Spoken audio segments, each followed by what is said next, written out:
এরপরে যাচ্ছেন ফেরেশতা দুই দিক থেকে চতুর্দিক থেকে ফেরেশতা মুসা আলাইহিস সালামকে বেষ্টন করে নিয়েছেন। আর ওই পর্বতের মধ্যে যত প্রাণী ছিল এখন আল্লাহ রাব্বুল আলামিন ফেরেশতার মাধ্যমে 144 ধারা জারি করে দিয়েছেন। 144 ধারা জারি করে যে এলাকায়, ওই এলাকায় প্রশাসনের লোক ছাড়া আর কোন লোক থাকতে পারে? যে এলাকায় 144 ধারা জারি হয়, ওই এলাকায় প্রশাসনের লোক, আর্মি, মিলিয়া, র্যাব, কোবরা, চিতা ইত্যাদি ছাড়া অন্য কোনো মানুষ থাকতে পারে সেখানে? সবাই ওই আওতার বাইরে চলে যেতে হবে। এটা আইন। এটা কি আইন? আল্লাহ তাআলা 144 ধারা জারি করলেন, ওই পর্বতের মধ্যে কেউ থাকতে পারবে না। সমস্ত প্রাণী তার বাচ্চাগুলোকে কোলে নিয়ে সবাই বাঘ বাঘের লাইনে যাচ্ছে, সাপ সাপের লাইনে যাচ্ছে, সবাই একদম চলে যাচ্ছে। কে যাচ্ছেন যেন? যে তারা প্রাণী বলতেছে যে আল্লাহ তাআলা এখানে 144 ধারা জারি করেছেন, কারণ তিনি তার নবীর সাথে কথা বলবেন, দিদার দিবেন, যার কারণে আমাদের কেউ থাকতে পারবো না। আর আল্লাহ তাআলা নূরের তাজাল্লি আসবে, নূর আসবে। সমস্ত প্রাণী চলে গেছে, মুসা আলাইহিস সালাম দাঁড়ায় আছেন, সমস্ত ফেরেশতারা চতুর্দিক থেকে ঘিরে ফেলেছে। আল্লাহ তাআলা এখন তার সাথে কথা বলবেন, কথা বলবেন। এই মর্মে আল্লাহ তাআলা 70,000 নূরের পর্দার ভেতরে অবস্থান করেন। সেই 70,000 নূরের পর্দা থেকে একটা পর্দা তিনি খুলে দিলেন। এই পর্দা খুলে দেওয়ার নূর তাজাল্লি মুসা আলাইহিস সালামের শরীরের মধ্যে পড়ার সাথে সাথে মুসা আলাইহিস সালাম বেহুশ হয়ে জমিনের মধ্যে পড়ে গেছেন। যখন হুশে আসলেন, হুশে আসার পর দেখলেন যে জমিন, এই তুর পর্বতটা পুরে অঙ্গার হয়ে গেছে, ছাই হয়ে গেছে, সুরমা হয়ে গেছে। আল্লাহ তাআলার নূর। সেই তুর পর্বতের কসম, তুর সিনাই পর্বতের কসম করে আল্লাহ তাআলা বলেন ওয়াহাদাল বালাদিল আমিন।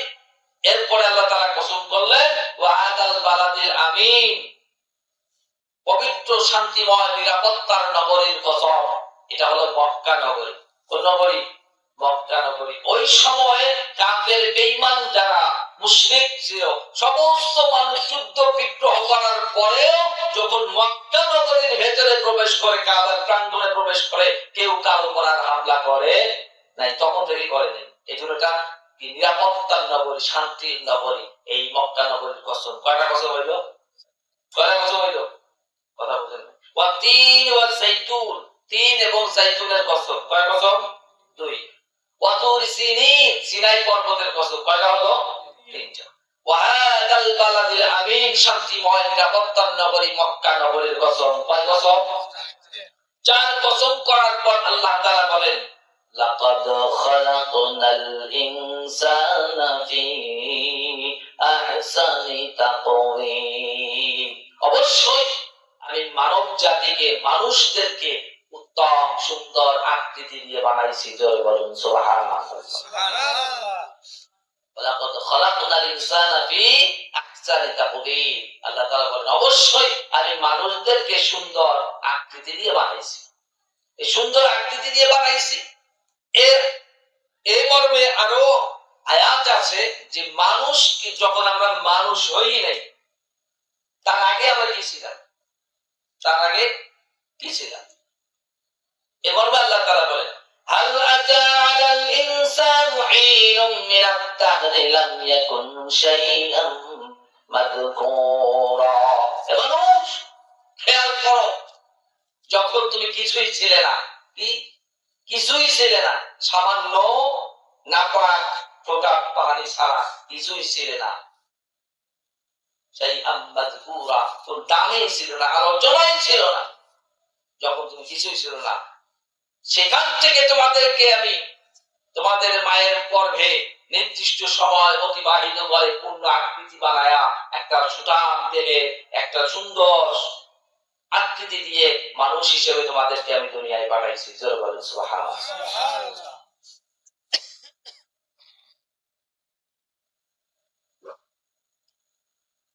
মুহতারাম হাজিরিন, আল্লাহ রাব্বুল আলামিন কত সুন্দর করে মানুষ বানালেন। মানুষদের চেহারার মধ্যে যখন আল্লাহ রাব্বুল আলামিন মানুষ বানাবার জন্য ফেরেশতাদেরকে বললেন, ফেরেশতারা বিভিন্ন জায়গার মাটিগুলো একত্রিত করে, কাদা বেলে মাটি, সব মাটি একত্রিত করে, মিক্সার করে যখন মানুষ বানালেন, অর্থাৎ আদম আলাইহিস সালাতু ওয়াস সালামকে বানালেন, আদম আলাইহিস সালাতু ওয়াস সালামকে বানানো হলো, তখন আল্লাহ রাব্বুল রব্বুল আলামিন ডাক দিয়ে বলে, ফেরেশতার দল, তোমরা হাত বানাইছো, পা বানাইছো, পুরা দেহ বানাইছো, এখন চেহারার মধ্যে হাত দিবা না, কারণ এই চেহারা মুখমণ্ডলটা আমি আল্লাহ রব্বুল আলামিন কুদরতি হাত দিয়ে নিজে বানাই দেব। জোরে বলেন সুবহানাল্লাহ। কেন ফেরেশতা তোমরা জানো না, এই বান্দা দুনিয়ার মধ্যে গিয়ে এই চেহারা, এই কপাল দিয়ে আমার কুদরতি কদমে সিজদা দিবে, এই জবান দিয়ে আমার নামের জিকির করবে, তাসবিহ তাহলিল আদায় করবে, কোরআন তেলাওয়াত করবে, নামাজের মধ্যে তেলাওয়াত করবে, ভালো ভালো কথা বলবে, চোখ দিয়ে আমার নিদর্শন থেকে শুকরিয়া আদায় করবে, নাক দিয়ে ভালো কিছু গ্রহণ করবে, কান দিয়ে ভালো কিছু শুনবে। এত সুন্দর এই চেহারা, এই নিয়ামত আমি আল্লাহ রাব্বুল আলামিন নিজ হাতে আমার বান্দার চেহারা বানায় দেব। সুন্দর আকৃতি দিয়ে আল্লাহ তাআলা বানায়। দেখেন কি নিজামটা কত সুন্দর, যেখানে যেটা প্রয়োজন সেখানে সেখানে সেট করে দিয়েছেন। মুখ দিয়েছেন, মুখের উপরে কি দিয়েছেন? না, তার উপরে কি দিয়েছেন? চোখ। চোখের কাজ কি? দেখা। কথা বোঝা যায়? চোখের কাজ কি? দেখা। নাকের কাজ শ্রবণ শক্তি, শোনা শোনা, ঘ্রাণ ঘ্রাণ জ্ঞান নেয়া, যে সুগন্ধি না দুর্গন্ধ এটা বোঝা, নাসিকা শক্তি, নাসিক্য, নাক দিলেন, তার নিচে মুখ দিয়েছেন। চোখ যেখানে ব্যর্থ হয়, যে খাবারটা ভালো না খারাপ, চোখ অনেক সময় ব্যর্থ হয়ে যায়, তখন ওই খাবারটা হাত দিয়ে দিয়ে মুখে ঢোকাবার পূর্বেই নাক বলে দেয় ভালো না খারাপ। নাক বলে দেয় না? বলে দেয় কিনা? যেখানে নাক ব্যর্থ হয়, কোনো কারণে সর্দি লেগে গেছে, দুইটা নাকের অবস্থাটাই কোন দুর্গন্ধ বোঝা যায় না, সুগন্ধ বোঝা মুশকিল। এই মুহূর্তে নাক যেখানে ব্যর্থ, সেখানে চোখ তো ব্যর্থ হয়ে গেল, নাকও ব্যর্থ হলো, সেখানে ওই খাবারটুকু মুখে পুরাবার সাথে সাথে জিহ্বা শক্তি বলে দেয় খাবারটা ভালো না খারাপ। ঠিক না? এই যে এত সুন্দর করে আল্লাহ তাআলা বানাইলেন, এই চোখটার, এই নাকটা যদি মানুষের এই মুখের উপরে না দিয়ে এই নাকটা যদি পেছনে দিতেন, আহা কি কষ্ট হইতো। খাবার নাও, ভালো না খারাপ শোনাও, এরপর মুখে ঢোকাও, কত কষ্ট হতো। কষ্ট হতো কিনা? আল্লাহ তাআলা এই মানুষদেরকে কষ্টের থেকে হেফাজত করে। কারণ আল্লাহ তাআলা বলেন, ওয়ালাকাদ খালাকনাল ইনসানা ফি আহসানি তাকবীর, আমি মানুষদেরকে অতি উত্তম আকৃতি দিয়ে বানাইছি। এই আকৃতি অন্য কোন প্রাণীর মধ্যে দিয়ে দেই। মানুষের মধ্যে হাতগুলা কত সুন্দর, এই যে আঙ্গুলগুলা, 5টা আঙ্গুল আছে, এই 5টা আঙ্গুলের মধ্যে যদি একটা আঙ্গুল না থাকে, শক্তি দিয়ে আমরা ধরতে পারবো না। ভাত যখন আমরা খাই, লোকমাটা নেওয়ার সময় আমাদের আঙ্গুল গুলা ব্যবহার করা হয়। যদি কোনো একটা আঙ্গুল না থাকে সহজে নিতে পারি না। এই 5টা আঙ্গুল একত্রিত করে মুষ্টিবদ্ধ করে যেভাবে আমরা শক্তি দেখাতে পারবো, একটা আঙ্গুল যদি না থাকে তাহলে আমরা সেই রকম শক্তি দেখাতে পারবো না। এই আঙ্গুলগুলো নড়াচড়া করা যায়, বান্দা রুকুতে যেতে পারে, এই নিজাম আল্লাহ তাআলা দিয়েছেন। রুকু থেকে আবার দাঁড়িয়ে যেতে পারে, নিজাম আল্লাহ তাআলা দিয়েছেন। দাঁড়িয়ে থেকে আবার সিজদার মধ্যে পড়ে যেতে পারে, নিজাম আল্লাহ তাআলা কিভাবে তৈরি করে দিয়েছেন, অন্য কোন প্রাণীর মধ্যে দেন নাই।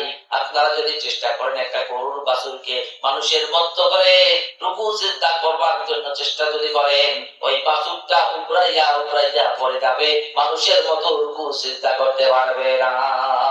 পারবে কি? কারণ তাকে ওইভাবে বানানো হয়, মানুষকে ভাবে বানানো হয়েছে, মানুষ রুকু করতে পারবে, সিজদা করতে পারবে। এত সুন্দর করে আল্লাহ তাআলা সৃষ্টি করেছেন। আবার গোটা জগৎটাকে এই মানুষের কল্যাণের জন্য আল্লাহ তাআলা বানাইছেন। গাছ গাছালি গুলাকে আল্লাহ তাআলা কিয়াম অবস্থায় রেখেছেন। কিয়াম, নামাজের মধ্যে আমরা কিয়াম করে দাঁড়িয়ে থাকি, দাঁড়িয়ে নামাজ পড়ি না? 4 পাওয়ালা যত জন্তু আছে সবগুলাকে রুকুর হালতে আল্লাহ তাআলা দিয়েছেন। তুলসের হালত, রুকু করলে যেরকম হয় গরু দেখলে ওই রকমই আছে। ছাগল 4 পাওয়ালা যেগুলো ওইভাবেই আছে।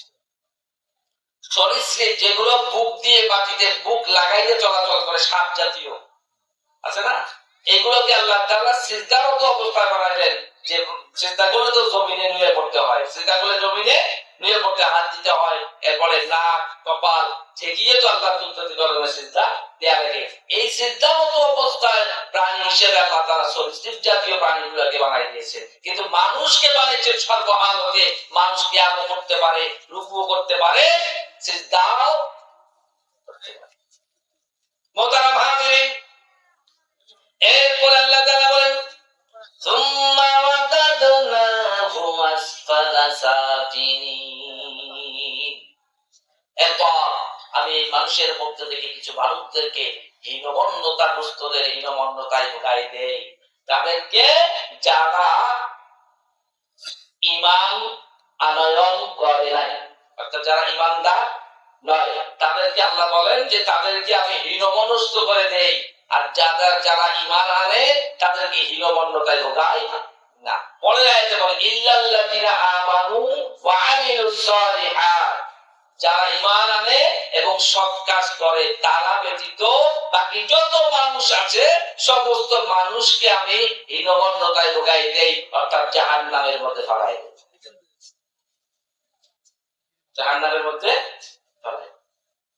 প্রথমে যে বলা হয়েছে লাকাদ খলাকনাল ইনসান, এই ইনসান শব্দের মধ্যে যত ধর্মের মানুষ সমস্ত মানুষ অন্তর্ভুক্ত, হিন্দু বৌদ্ধ খ্রিস্টান মুসলমান যত ধর্মের মানুষ আছে সমস্ত মানুষ এই ইনসানের মধ্যে আছে। পরের আয়াতের মধ্যে বলা হয়েছে ইল্লাল্লাযিনা আমানু ওয়া আমিলুস সালিহাত, যারা ঈমান আনয়ন করে এবং সৎকর্ম করে তারা ব্যতীত বাকি সমস্ত মানুষদেরকে আমি হীনমন্যতার মধ্যে রেখে দেব। বুঝছেন কথা কি বোঝা যায়? আচ্ছা শুনেন, ঈমান আনয়ন করে, ঈমানটা কি? ঈমানটা কি? ঈমান অর্থ বিশ্বাস। ঈমান অর্থ কি? বিশ্বাস। কিসে বিশ্বাস? হাদিস শরীফের মধ্যে নবীজি বলেন আমানতু বিল্লাহি ওয়া মালাইকাতিহি ওয়া কুতুবিহি ওয়া রুসুলিহি ওয়াল ইয়াউমিল আখির ওয়াল কদরি খাইরি শাররিহি মিনাল্লাহি তাআলা ওয়াল বাসি বাদাল মাউত। মৌলিক এই সাতটি বিষয়ের প্রতি দৃঢ় পূর্ণ বিশ্বাস রাখার নাম হচ্ছে ঈমান।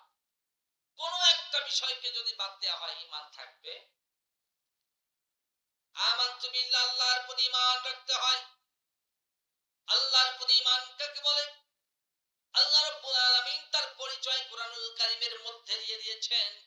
আল্লাহ রাব্বুল আলামিন কুরআনুল কারীমের মধ্যে বলেন কুল হুয়াল্লাহু আহাদ, বলেন সবাই বলেন কুল হুয়াল্লাহু আহাদ আল্লাহুস সামাদ লাম ইয়ালিদ ওয়া লাম ইউলাদ ওয়া লাম ইয়াকুল লাহু কুফুয়ান আহাদ। এই সূরার নাম কি? সূরা ইখলাস। নবীজি বলেন কেউ যদি এই সূরা ইখলাস 3 বার তেলাওয়াত করে পূর্ণ কুরআন তেলাওয়াতের সওয়াব আমলনামায় দিয়ে দেওয়া হবে। নবীজি একদিন বলতেছেন সাহাবায়ে কেরামকে বলতেছে যে তোমরা জোরে মিলে বসো, আমি তোমাদেরকে পূর্ণ কুরআন শোনাবো, পূর্ণ কুরআন শোনাবো। এটা বলে নবীজি আবার হুজরাখানায় চলে গেলেন। সাহাবায়ে কেরাম একে একজনকে বলতেছে মনে হয় নবীজি আমাদের যেটা শোনানোর কথা বলছেন তিনি মনে হয় আমাদেরকে শোনাতে ভুলে গেছেন, অথবা তার উপরে মনে হয় এখন ওহী নাযিল হচ্ছে, যার কারণে নবীজি আবার চলে গেলেন। নবীজি আসলেন, আসার পরে তিনি তেলাওয়াত করলেন কুল হুয়াল্লাহু আহাদ আল্লাহুস সামাদ লাম ইয়ালিদ ওয়া লাম ইউলাদ ওয়া লাম ইয়াকুল লাহু কুফুয়ান আহাদ। সাহাবায়ে কেরাম আশ্চর্য হলেন, বললেন ইয়া রাসূলুল্লাহ আপনি বললেন পূর্ণ কুরআন শোনাবেন আর আপনি শোনালেন সূরা ইখলাস মাত্র 4টি আয়াত শোনালেন, ব্যাপারটা কি? নবীজি তখন বললেন কেউ যদি এই 4টি আয়াত তেলাওয়াত করে 10 পারা কুরআন তেলাওয়াতের সওয়াব আমি আল্লাহ রাব্বুল আলামিন দিয়ে দিবেন। সুবহানাল্লাহ। দুইবার পড়লে 20 পারা, তিনবার পড়লে পুরা 30 পারা কুরআন তেলাওয়াতের সওয়াব আমলনামায় দিয়ে দেন কে? কোন সূরা? সূরা ইখলাস। আচ্ছা এখানে আরেকটা কথা আছে, সূরা কাউসার আমরা শুনে নাম জানি না, ইন্না আতাইনা কাল কাউসার। তো কাউসার শব্দটার মধ্যে আছে না নাই? ইন্না আতাইনা কাল কাউ আছে। আচ্ছা সূরা নাস তেলাওয়াত করি কুল আউযু বিরাব্বিন নাস, নাস শব্দটা আছে না নাই আয়াতের ভিতরে? কুল আউযু বিরাব্বিল ফালাক, সূরা ফালাক, ফালাক শব্দটা আছে না নাই? আছে। নসর, ইযা জাআ রাসূলুল্লাহি ওয়াল ফাত, নসর, নসরুন শব্দটা আছে না নাই? আছে। এরপরে লাহাব, তাব্বাত ইয়াদা আবি লাহাবি ওয়া তাব, লাহাব শব্দটা আছে না নাই? এরপরে দেখেন প্রত্যেকটা সূরার নামকরণের কারণে যে একটা আয়াতের ভেতর ওই নামের শব্দটা আছে। ইল্লা সূরাতুল ইখলাস, একমাত্র ইখলাস সূরা ব্যতীত বাকি যত সূরা আছে প্রত্যেক সূরার নামের পেছনে ওই সূরার ভেতরে ওই ওই শব্দটুকু আছে। যা বোঝাতে পারছি? সূরাতুল ইখলাসের ভেতরে নাই। কারণটা কি? একটু আগায় আসেন, মেহেরবানি করে আগায় আসেন, মেহেরবানি করে আগায় আসেন বাবাজি, একটু আগায় আসেন, একটু তেলাওয়াত করে, একটু জিকির করে সবাই লা ইলাহা ইল্লাল্লাহ, লা ইলাহা ইল্লাল্লাহ, লা ইলাহা ইল্লাল্লাহ, লা ইলাহা ইল্লাল্লাহ, মুহাম্মাদুর রাসূলুল্লাহ সাল্লাল্লাহু আলাইহি ওয়াসাল্লাম। তো মোহতারাম হাজিরিন, বলছিলাম এই মজলিসে বসলে কে খুশি হন? কে খুশি হন? আল্লাহ তাআলা খুশি হন। তবে একজন বেজার হন, সে কে? ইবলিস। আবার ইবলিসও খুশি হয়। জানেন কেন? কি কারণে ইবলিস খুশি হয়? হ্যাঁ, ফাঁকা সামনে ফাঁকা জায়গা রাখি, ওই জায়গায় বসেন কে? মিস্টার ইবলিস। মিস্টার ইবলিস কিন্তু একটা মাস বন্দী ছিল। এই যেই দিন ঈদুল ফিতরের চাঁদ দেখা দিচ্ছে ওই রাতেতে আবার মুক্তি পেয়েছে। মুক্তি পাওয়ার পর আবার জমিনে চলে আসছে, আবার ওয়াসওয়াসা, আবার কি? তাহলে শয়তানকে খুশি খুশি না করতে চাই যারা, সামনের ফাঁকা জায়গা পূরণ করে বসবো যারা।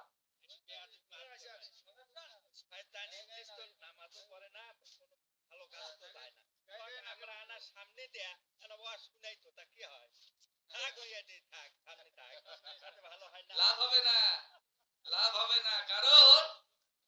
কারণটা হচ্ছে মাইয়াহদিল্লাহু ফাহুয়াল মুহতাদ ওয়া মান ইউদলিল ফালান তাজিদ লাহু ওয়ালিয়াম মুরশিদা। আল্লাহ বলেন আমি যাকে ইচ্ছা হেদায়েত দেই, যাকে ইচ্ছা হেদায়েত দেওয়ার মতো মানুষ পদস্বর মুর্শিদের সন্তান দেব না। আর যেদিন ইবলিস আদম আলাইহিস সালামকে আল্লাহ তাআলা যখন বানাবার পর তখন সমস্ত ফেরেশতাদেরকে বলতেছেন, হে ফেরেশতা, কারণ আরো ঘটনা পেছনে সংক্ষেপে বলি। আল্লাহ তাআলা বলতেছেন ইন্নী জাইলুন ফিল আরদি খলিফা, ইন্নী জাইলুন ফিল আরদি খলিফা। কথা না বলে আমার দিক তাকান, ইন্নী জাইলুন ফিল আরদি খলিফা। আল্লাহ বলেন হে ফেরেশতা, আমি জমিনে আমার প্রতিনিধি পাঠাতে চাই, খলিফা প্রেরণ করতে চাই। তখন ফেরেশতার বলতেছে যে ইয়া রাব্বুল আলামিন, আপনি আবার জমিনে এমন জাতি পাঠাতে চান, কারণ মানুষকে পৃথিবীতে পাঠানোর 2000 বছর আগে আল্লাহ তাআলা জমিনের মধ্যে জিন জাতিদেরকে বানাইছেন। কোন জাতি? জিন জাতি।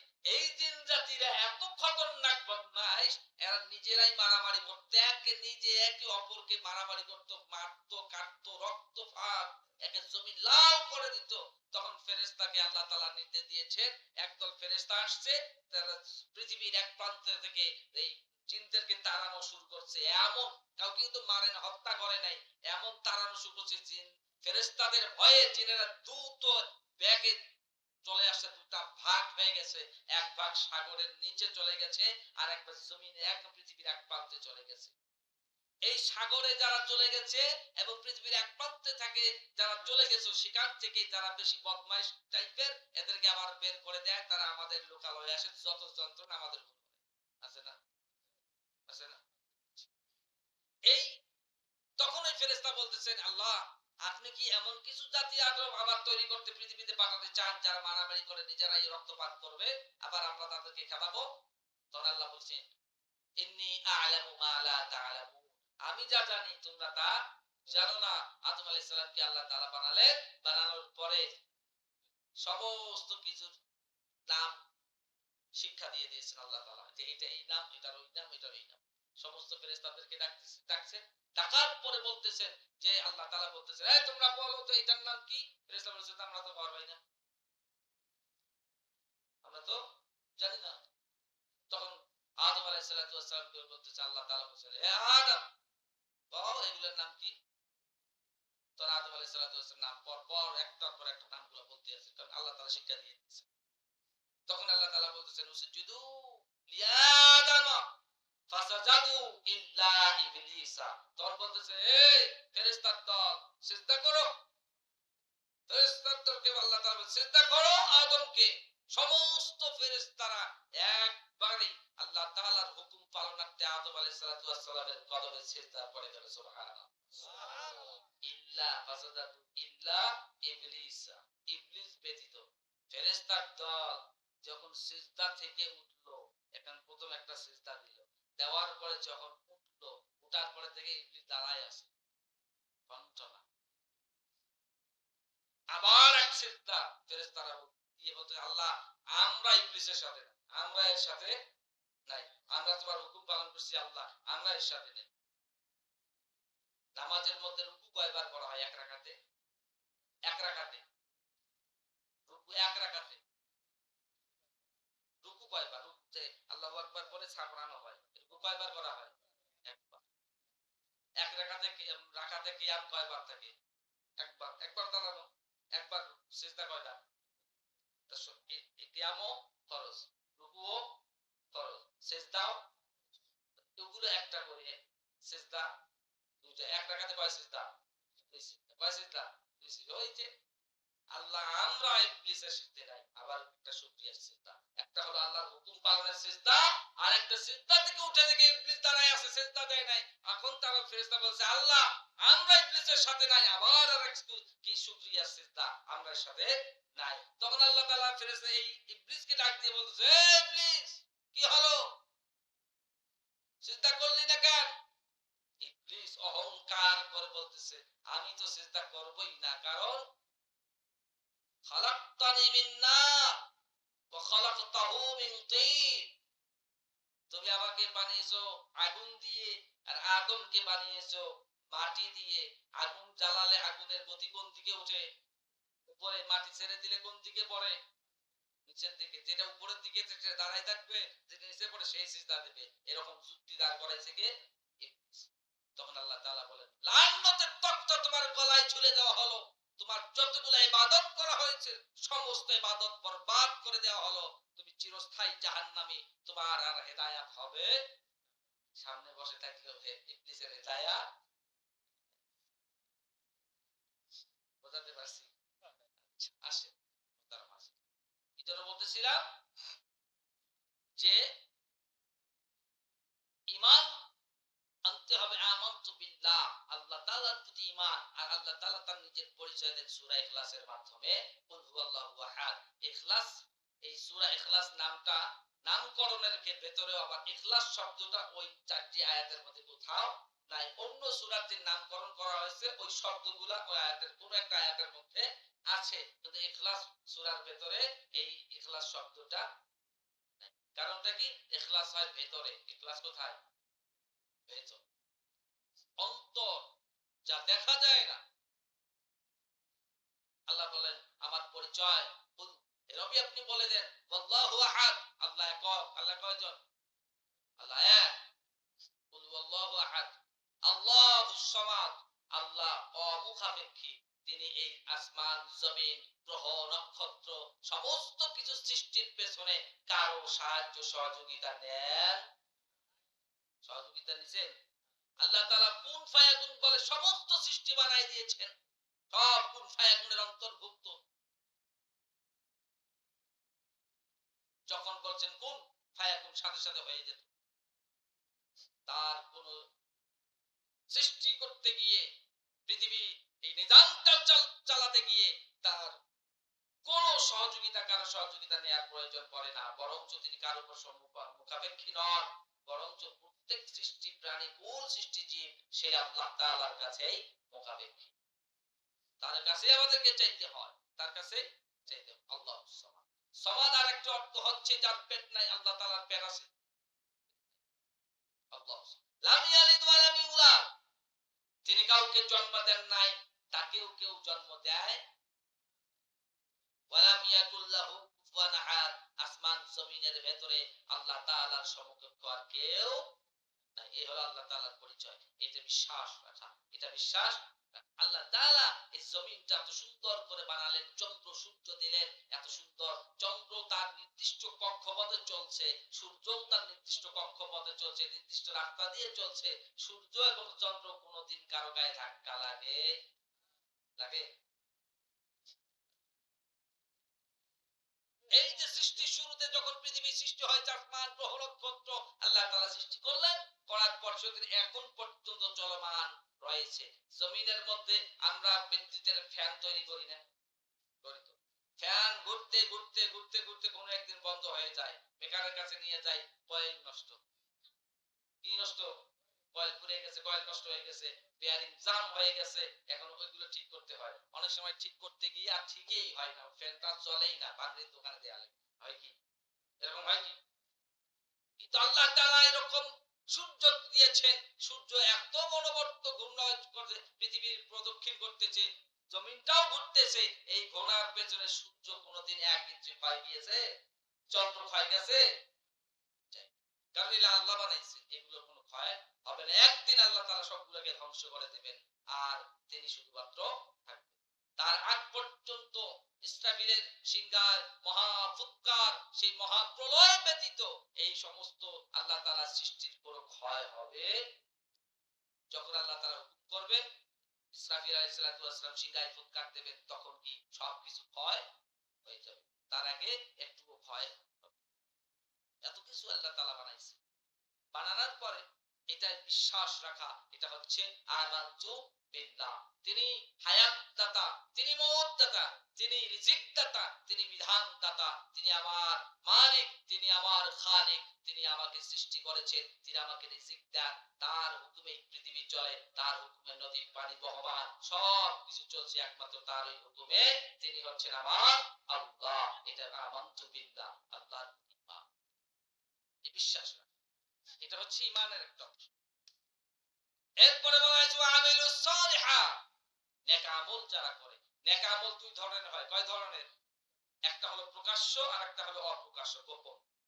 প্রকাশ্য কি? নামাজ প্রকাশ্যে করতে হয় না? নামাজ গোপন আছে? গোপন আছে, সেটা আল্লাহ তাআলার কাছে গোপনে, যেমন তাহাজ্জুদের নামাজ একক ভাবে হবে। যে আমলগুলা প্রকাশ্য করার নির্দেশ দেওয়া আছে সেগুলো প্রকাশ্য করা।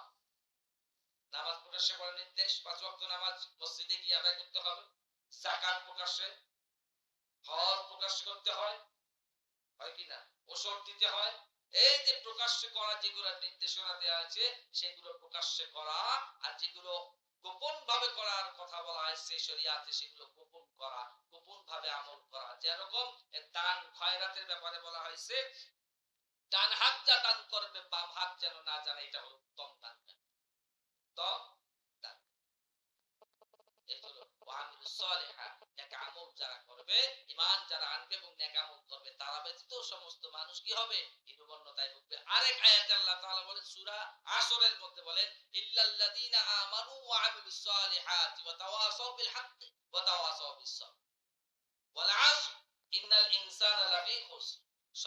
সময় ওখানে আল্লাহ তাআলা কসম করলেন, ওয়াল আসর, সময়ের কসম, ইন্নাল ইনসানা লাফি খুসর, নিশ্চয়ই সমস্ত মানুষ ক্ষতিগ্রস্ত, অর্থাৎ জাহান্নামের পথে যাবে। সমস্ত মানুষ কি জাহান্নামের পথে যাবে? ইল্লাল্লাযীনা আমানু, যারা ঈমান আনছে তারা ব্যতীত, ওয়া আমিলুস সালিহা, এবং যারা নেক আমল করেছে তারা ব্যতীত, ওয়া তাওয়াসাউ বিল হক, যারা হকের উপদেশ দেয়, নিজেও হকের মধ্যে থাকে এবং হকের উপর আলোচনা করে, হকের উপদেশ দেয়, ওয়া তাওয়াসাউ বিস সবর, এবং সবর ধৈর্যের উপদেশ দেয়। চার কোয়ালিটি ব্যক্তি ব্যতীত, চার কোয়ালিটির গুণ সম্বলিত মানুষ ব্যতীত সমস্ত মানুষ ক্ষতিগ্রস্ত হয়, জাহান্নামে চলে যাবে। এক নাম্বার ঈমান। এক নাম্বার কি? ঈমান। দুই নাম্বার আমলে সালেহ, নেক আমল করা। নেক আমল কি? আল্লাহ তাআলা যা হুকুম করেছেন সেটা করা, যা যে সমস্ত জিনিস থেকে বিরত থাকতে বলেছেন এই সমস্ত জিনিস থেকে বিরত থাকার নাম হচ্ছে নেক আমল। শুধুমাত্র আমলটা করার নামে আদেশ পালন করা, এটার নামই নেক আমল না, বরঞ্চ যেটা নিষেধ আছে ওইটা না করার নামও নেক আমল। যেমন কোরআন তেলাওয়াত করার নির্দেশ, তোমরা এটা করো, তাহলে তেলাওয়াত করলে সওয়াব, এটা আমল, এটা করা। এটা পালন করা। আহাল্লাল্লাহুল বাইআ ওয়া হাররামার রিবা, আল্লাহ বলেন ব্যবসাকে হালাল করে দিয়েছি, সুদকে হারাম ঘোষণা করেছি। তাহলে সুদ হারাম, এটার থেকে বেঁচে থাকা, এটা বাদ দেয়া নেকামত। সুদ না খাওয়া নেকামত।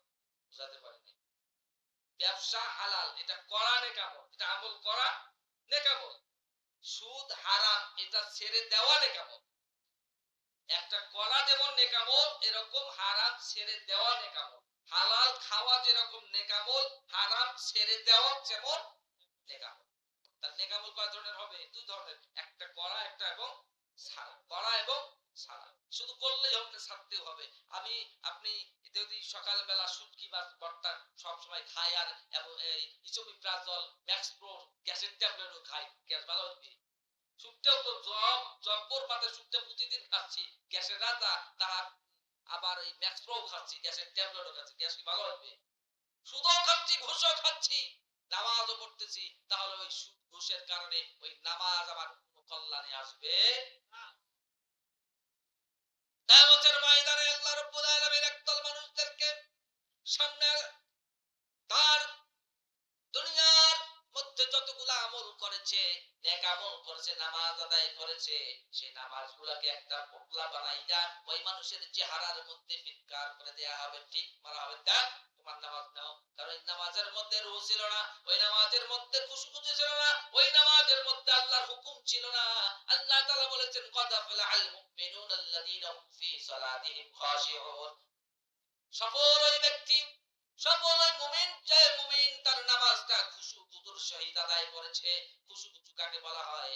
আল্লাহকে দেখে দেখে ইবাদত করা, আল্লাহকে দেখে দেখে ইবাদত করা। আল্লাহ তাআলা বলেন, আল্লাহ তাআলার নবী মসজিদে নববীতে বসা আছেন, এমন একটা মুহূর্তে একজন মানুষ চলে আসলেন নবীজির কাছে। নবীজির কাছে আসার পর ওই ব্যক্তিরা নবীজির হাঁটু মোবারকের মধ্যে হাঁটু রেখে বসে গেল। ফেরেশতা আল্লাহু আকবার। উপস্থিত সাহাবায়ে কেরাম চিন্তা করলেন, এই ব্যক্তি মদিনার নয়, মদিনাও নয়, আবার মক্কা থেকে হিজরত করে আসছে এরকমও নয়, আবার অন্য জায়গা থেকে মুসাফির হালাতে আসে তাও নয়, চেহারার মধ্যে সুস্থতা অভাব নাই, মুসাফিরের আলামত নাই, আবার আমরা তাকে মদিনার মানুষ হিসেবে চিনিও না, আবার মুসাফির হালাতও তার মধ্যে নাই। ওই ব্যক্তি নবীজির হাঁটু মুবারকের মধ্যে হাঁটু লাগায় আর জিজ্ঞাসা করতেছেন, মাল ইহসান ইয়া রাসূলুল্লাহ, ইয়া রাসূলুল্লাহ ইহসান কাকে বলে? আল্লাহ তাআলার নবী উত্তর দেন, উবুদুল্লাহ কাআন্নাকা তারাহু ফাইন লাম তাকুন তারাহু ফাইন্নাহু ইয়ারাক। আল্লাহু আকবার। উবুদুল্লাহ, তোমরা আল্লাহর ইবাদত করো, কাআন্নাকা তারাহু, যেন তোমরা তাকে দেখতেছো। জোরে বলুন সুবহানাল্লাহ।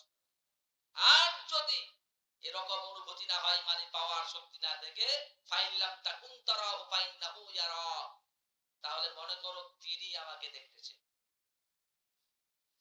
নামাজ পড়ো এইভাবে যে আল্লাহকে দেখে দেখে যেন নামাজ পড়তেছি।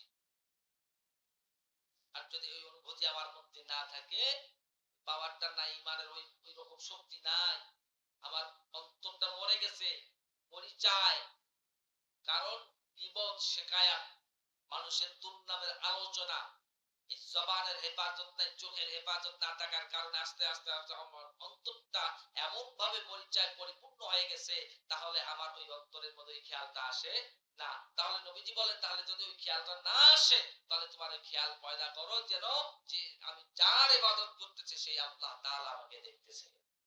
সুবহানাল্লাহ। এই খেয়াল পয়দা করে নামাজ পড়তে, নামাজের মধ্যে এই খেয়াল রাখতে হয়। হযরত আলী রাদিয়াল্লাহু তাআলা আনহু বলেন যে আমি যে আল্লাহকে দেখি না সে আল্লাহর ইবাদতও করি না। তার মানে কি, তিনি যখন ইবাদত করেন তার আল্লাহকে দেখে দেখে ইবাদতটা করেন। তার শরীরের মধ্যে বিষাক্ত তীর বিদ্ধ হয়ে গেছে, অন্য সাহাবায়ে কেরাম তীর ধরে টানতেছেন, হযরত আলী রাদিয়াল্লাহু তাআলা আনহু চিৎকার চেঁচামেচি করতেছেন, কষ্ট হয়। পরামর্শ আসলো যে আলীকে নামাজে দাঁড়ার সুযোগ দাও।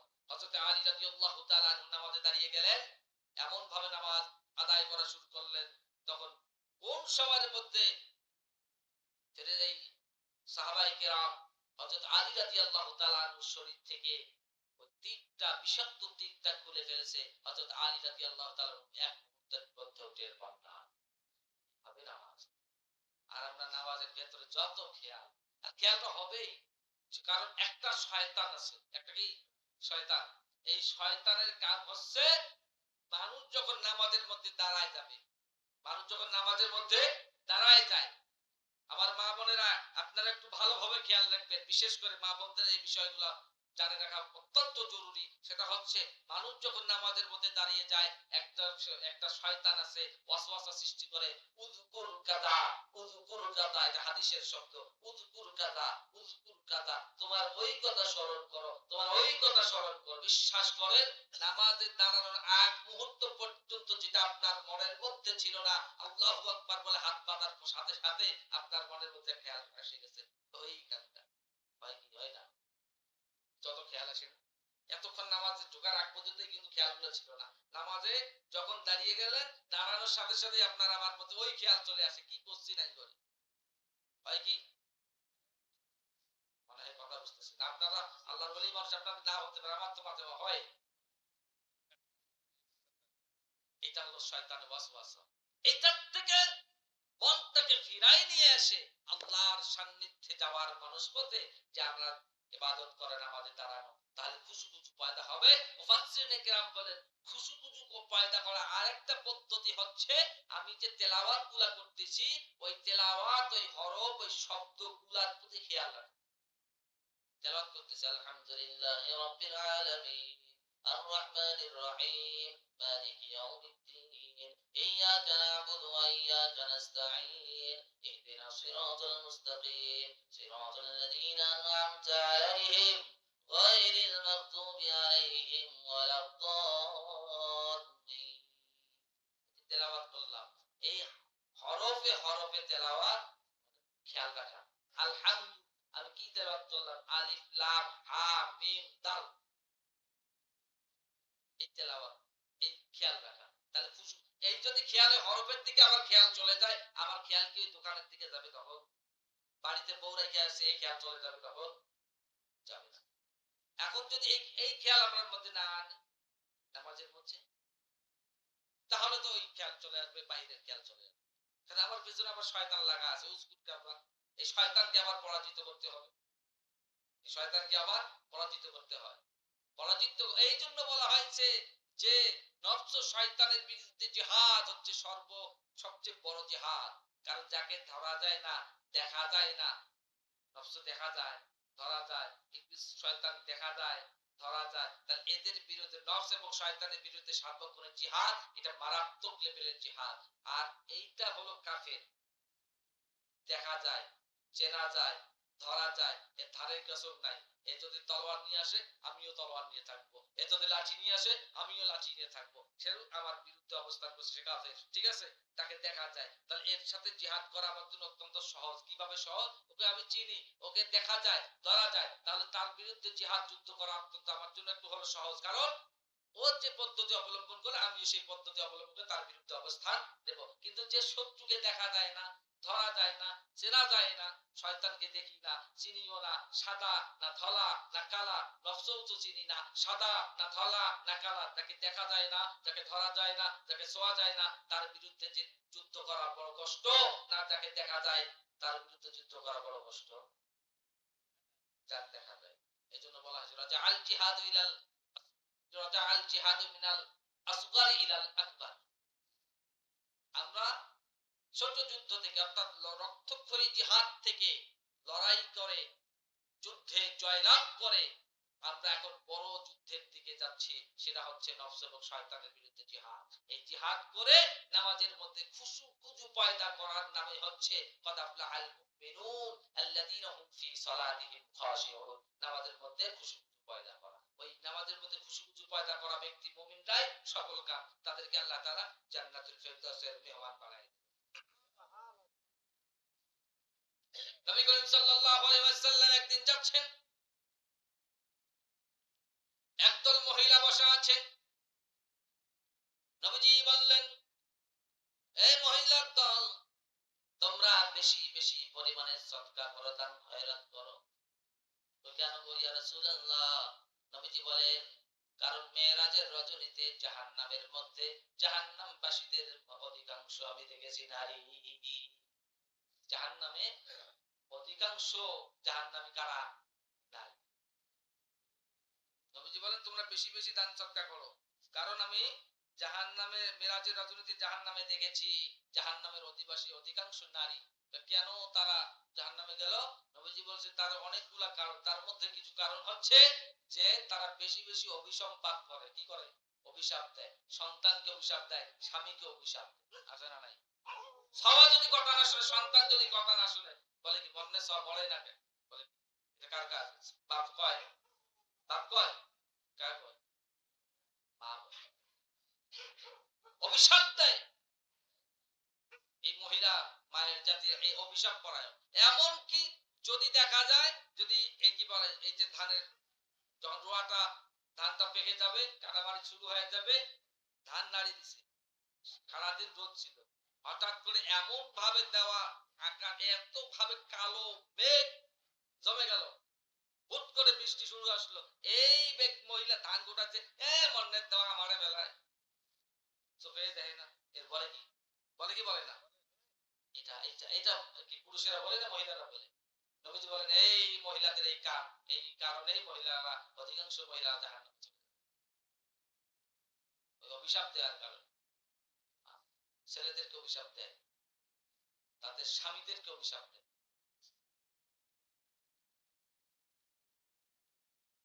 জাহান্নামের মধ্যে কিছু ব্যক্তিদের শাস্তি নবীজি বলেন দেখেছি মেরাজের রজনীতে, কারো চোখ পুরুষ লিঙ্গের মতো হয়ে গেছে, আর মহিলাদের চোখগুলা পুরুষ লিঙ্গের মতো হয়ে গেছে, আর পুরুষদের চোখগুলা স্ত্রীলিঙ্গের মতো হয়ে গেছে। তাদেরকে এভাবে ওইখানে মিলনের মাধ্যমে শাস্তি দেওয়া হচ্ছে, আগুনের শাস্তি। কারণ তারা দুনিয়ার মধ্যে জেনা করেছে। দুনিয়ার মধ্যে কি করেছে? জেনা করেছে। লা তাকরাবুজ জিনা, আল্লাহ তাআলা বলেন খবরদার জেনার নিকটবর্তী হবে না।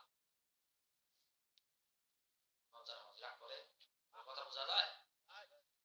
আল্লাহ আল্লাহ তাআলা আমাদেরকে হেফাজত করুন, আমিন। মেয়েদের জন্য, মহিলাদের জন্য জান্নাতে যাওয়া আবার অত্যন্ত সহজ। জান্নাতে যাওয়া অত্যন্ত কি সহজ। কিভাবে? আল্লাহ তাআলার হুকুম পালন করবে, নামাজ আদায় করবে, স্বামীদের খেদমত করবে, নিজের ইজ্জত এবং আবরুর হেফাজত করবে, পরপুরুষ থেকে নিজের ইজ্জত এবং আবরুর হেফাজত করবে। বাস। কারণ ইনকাম করা তাদের কাজ নয়, মাঠে কাজ করা তাদের, এর কাজ করবে কি পুরুষেরা। মাঠে ঘাটে যত কাজ, এই কাজ করে কঠোর পরিশ্রম করে উপার্জন করে সব কি আয় ইনকাম করে মহিলাদেরকে খাওয়ানোর দায়িত্ব কার উপর? পুরুষের। তাহলে যদি হারাম পথে উপার্জন করে এই মহিলা বেঁচে যাবে, কারণ তাই তো দেখে না। তবে হ্যাঁ, মহিলাদের উচিত জিজ্ঞাসা করা, আপনি যে আজকে এই যে এতগুলো টাকা পাইলেন, তাই পাই কার কাজ করছেন? এতদিন তো কাজ করছেন 500 টাকা, আর আজকে ধরে আসছেন 800 টাকা, কিভাবে আসলো? একটু জিজ্ঞাসা করারও দরকার আছে। ঠিক আছে? শোনেন, সন্তানদেরকে যদি আপনারা জিজ্ঞাসা না করেন, জিজ্ঞাসাবাদ না করেন, রাত 9টার পরে যে ছেলে বাড়িতে ঢুকবে, আপনি বাবা, আপনি বাবা অভিভাবক, আপনি যদি আপনার সন্তানকে জিজ্ঞাসা না করেন 9টার পরে বাড়িতে ঢুকলি কেন, এতক্ষণ কোথায় ছিলি, এইটা যদি আপনি জিজ্ঞাসা না করেন, আপনি চরমনের বিশ্বের বড় মুরিদ হইতে পারেন, আপনার ছেলে গামজা কমিটির সভাপতি হবে সেটা। আপনার সন্তানকে যদি আপনি রাত 9টার পরে বাড়িতে ঢোকার পর যদি জিজ্ঞাসা না করে এতক্ষণ কোথায় ছিলা, জবাব দাও, তারপরে ঘরে ঢোকো, এই কাজটা যদি আপনি বাবা মা হয়ে যদি আপনি অভিভাবক হয়ে এই প্রশ্নটা যদি না করেন, আপনি তাবলীগের বড় মুবাল্লিগ, চিল্লা পাঁচ চিল্লার মালিক হইতে পারেন, কিন্তু আপনার ছেলে গাঞ্জা কমিটির সেক্রেটারি হবে সেটা। আপনাকে জিজ্ঞাসা করতে হবে এতক্ষণ কোথায় ছিলে, জবাব দে, এরপর ঘরে ঢোক। জবাব না দেন, এই প্রশ্নটুকু তো আপনারা আমরা করি না। বরঞ্চ নিজের কাজ যদি সন্তান না করে, তাহলে তাকে অভিসম্পাদ করে, আজকে গরু নিয়ে যেতে বলে তুমি যাও নাই, আজকে বাজার করতে বলছি বাজার করো না, আমার কথা একটাও শোনো না, বাড়ি থেকে বের হও, এটা বলি কি বলি না? কিন্তু কোনোদিন বলি না যে ফজর পড়িস নাই আজকে ভাত হবে না, এইটা বলি। আজকে জুমার নামাজে যাও নাই কেন, এইটা বলি না। আজকে বাড়িতে ভাত হবে না, এইটা আমরা বলি। জগতের কাজ, জাগতিক কাজ করতে গিয়ে আপনার সন্তান আপনার কথা শুনলো না, এর জন্য রাগ করে বাড়ি থেকে বের করে দেন। আর আল্লাহ তাআলা এত সুন্দর করে আকৃতি দিয়ে মানুষ বানালেন, এত নাজ নিয়ামত দান করলেন, এরপর আল্লাহর হুকুম পালন করবেন না, আল্লাহ মনে হয় ছেড়ে দিবেন? দেবেন ছেড়ে? স্বাভাবিক সবার জন্য দিয়েছেন দুনিয়া ক্ষণস্থায়ী জিন্দেগি। এই জিন্দেগি সম্পর্কে বলা হয়েছে এই যে জমিন থেকে আসমান পর্যন্ত এই যে ফাঁকা জায়গাটুকু আছে না, এই মহাশূন্যটা, এই সরিষা দানা দিয়ে যদি ভরে দেওয়া হয়, কি জানা, সরিষা দানা ভরা হলো, ভরার পরে একটা কবুতর পাখিকে বলা হচ্ছে 500 বছর পরে আসবা, একটা দানা খাবে। কয়টা খাবে? কয়টা দানা? একটা দানা। কয় দানা? সরিষা দানা কতটুকু? সামান্য। আর এই জমিন থেকে আসমান, এই মহাশূন্য কত বিশাল এরিয়া, এটা এই সরিষা দানা দিয়ে ভরা হয়েছে। এরপরে একটা কবুতর পাখি আসছে, একটা দানা খাইছে চলে গেছে, আবার 500 বছর পর আরেকটা দানা খাইছে চলে গেছে, এভাবে 500 বছর পর আসে, একটা দানা খাবে চলে যাবে, আসবে খাবে চলে যাবে, এভাবে চলতে চলতে একদিন এই জমিন থেকে আসমান এই মহাশূন্যের স্তূপটা শেষ হয়ে যাবে, একদিন শেষ হয়ে যাবে। হাদিসের মধ্যে আসছে যে এই তখন এই জমিনটা অর্থাৎ পৃথিবীটা শেষ হবে, ধ্বংস হবে। পরবর্তী যে জিন্দেগি আসবে ইন্তেকালের পর, আখিরাতের জিন্দেগি, এটা শুরু আছে আর শেষ নাই। অনন্তকালের জিন্দেগি শুরু আছে আর শেষ নাই। যেটার ক্ষয় আছে, যেটা শুরু আছে এবং ক্ষয়ও আছে, সেটার পেছনে যত দৌড়াদৌড়ি, মারামারি, কাটাকাটি পর্যন্ত করা হয়, হত্যা পর্যন্ত করা হয় এক কাঠা জমির জন্য। হ্যাঁ, আইন ঠেলাঠেলি হয়। আরে একটা ঘর আইল ঠেলি কয় মন ধান হবে? হায় রে হায়। আর আবার এমন জাতের আইল কাটা আছে, এইবার দিয়ে এমন ভাবে কাটছে, ও জমির মালিক এমন ভাবে কাটছে, আইল এমন শিকড় হয়েছে, কুত্তা গেলেও দোয়া ইউজ পড়া ছাড়া যেতে পারে। মানুষ তো দূরের কথা, হয় কি? কতটুকু আপনি এই একটা ঘর আইল কাইটিয়া কতটুকু জমির মধ্যে আপনি এই কয় মন ধান পাইবেন? এখন মানুষের যাতায়াতের মধ্যে কষ্ট দিচ্ছে, আর এমন ভাবে কাটতে কাটতে এমন ভাবে চলে যায়। আহা, আইল একদম বনবনা সোজা, তো আইলটা অত সোজা করলে কিন্তু ওইভাবে সোজা করলে জমিন বাড়বে, জমিনটা বাড়ে, অর্থাৎ তার আয়তন থেকে জমিনটা বৃদ্ধি পায়, বেড়ে যায়, একাত্তর বেড়ে যায়, 100 পেয়ে যায়। বাঁকা হয়েছিল এতদিন, মাপে বাঁকা ছিল, মাপে অরিজিনালি মাপে বাঁকা আছে, ঠিকই আছে। এখন এই মাথার থেকে ওই মাথা সোজা করলে 100 জমিন বৃদ্ধি পেয়ে গেছে। আর ওই 100 জমিনটা এতিম বাচ্চা। কোন বাচ্চা?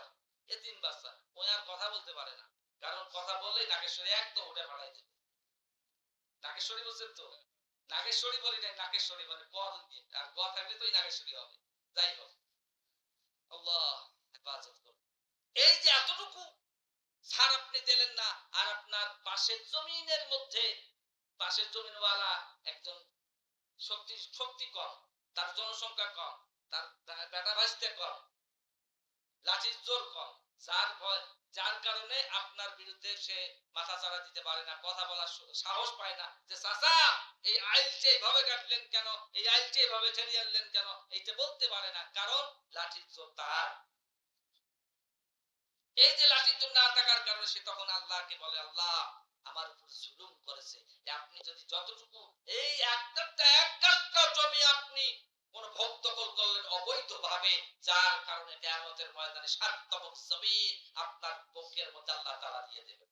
পারান কিয়ামত সেদিন হিসাব। কতটুকু ঠকালেন মানুষকে? সামান্য। সাহাবায়ে কেরাম বলতেছেন, নবীজি বলতেছেন, এই সাহাবায়ে কেরাম, কিয়ামতের ময়দানে সবচেয়ে ইয়েতিম মিসকিন অসহায় কারা হবে? সাধারণত আমরা জানি যাদের বাপ মা নাই এরা ইয়েতিম, যার জমাজমি কিছু নেই, মিসকিন অসহায়, এইটা মনে করি। কিন্তু সাহাবায়ে কেরাম তাদের স্বভাব সুলভ আচরণের দায়িত্ব তারা বলতেছেন আল্লাহ এবং আল্লাহ রাসূলই ভালো জানেন।